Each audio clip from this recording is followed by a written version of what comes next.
Practical second, physical chemistry. Aim: to study the kinetic of iodine Clough reaction. Today, we have a very unusual chemical reaction called Egyptian night, or the simplified version of the chemical pendulum. In this PowerPoint presentation, I will explain how the iodine clock works. To do this, I will explain the mechanism of the reaction going on and why the color change happen after the delay. Apparatus and chemicals. Solution A and solution B. Solution A, 250 ml, 0.01 molar potassium persulfate, molecular weight 270.3. Solution B, 250 ml of 0.3 molar potassium iodide and 0.0005 molar Na2S2O3, and starch solution 10 ml in 250 ml of mixed solution.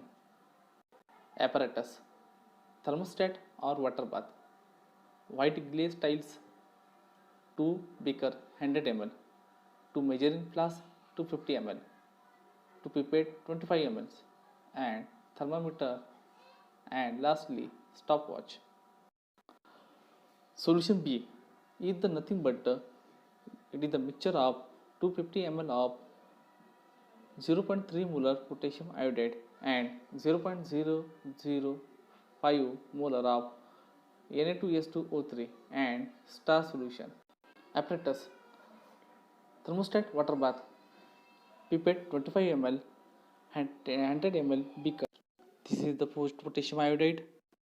Formula Ki, molar mass 166.0028, melting point 681 degrees Celsius, boiling point 1330 degrees Celsius.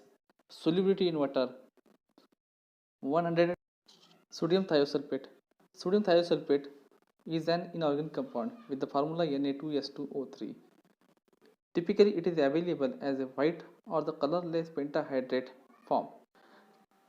Sodium thiosulfate, chemical formula Na2S2O3, molar mass 158.11 gram mole inverse. Sodium thiosulfate, it is soluble in water. Starch solution.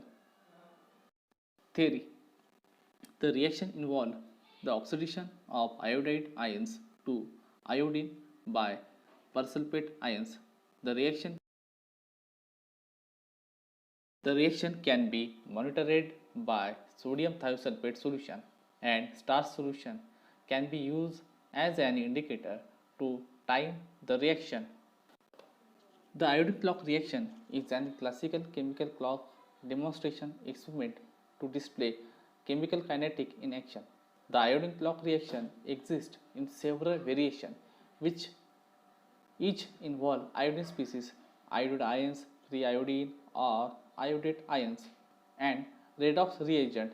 In the presence of starch, two colorless solutions are mixed, and at first there is no visible reaction.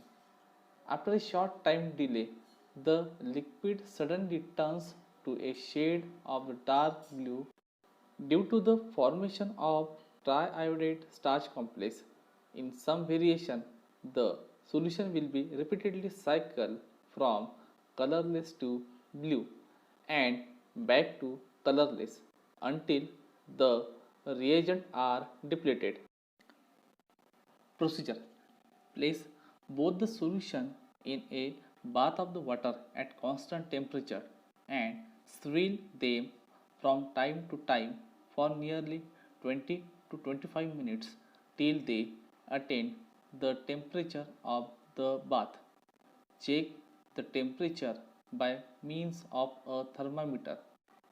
Pipette out 25 ml solution A in a dry 100 ml beaker.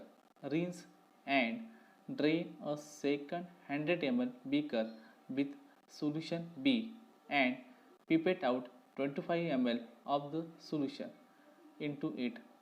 Pour solution B into solution A and start the stopwatch. Mix the solution and put the beaker on a white glazed tiles or a piece of white paper. If water bath is not used, record the time when the blue color first appear. Repeat the mixture of standard solution and note the time again for getting a concordant result. Repeat the experiment by changing the concentration of K2S2O8 solution as follows. This is the imaginary diagram for this experiment. For this experiment, 4 bottles required. Bottle number 1, volume of solution A 25 ml, volume of solution B 25 ml, and what volume of water 0 ml. Next, bottle number 2, volume of solution A 22 ml, 20 ml, volume of solution B 25 ml, volume of water 5 ml. Next, bottle number 3, volume of solution A 50 ml, volume of solution B 25 ml, and volume of water 10 ml. And bottle number 4, volume of solution A 10 ml, volume of solution B 25 ml, volume of water 50 ml. If the temperature is maintained at 20 degrees Celsius, the expected time for appearances of blue color will be nearly 44, 50, 56, 74 and 1110 seconds respectively. Use the initial rate method for analyzing the experimental data. Repeat the experiment with the double concentration of Ki and Na2S2O3 and interpret the result. Thank you.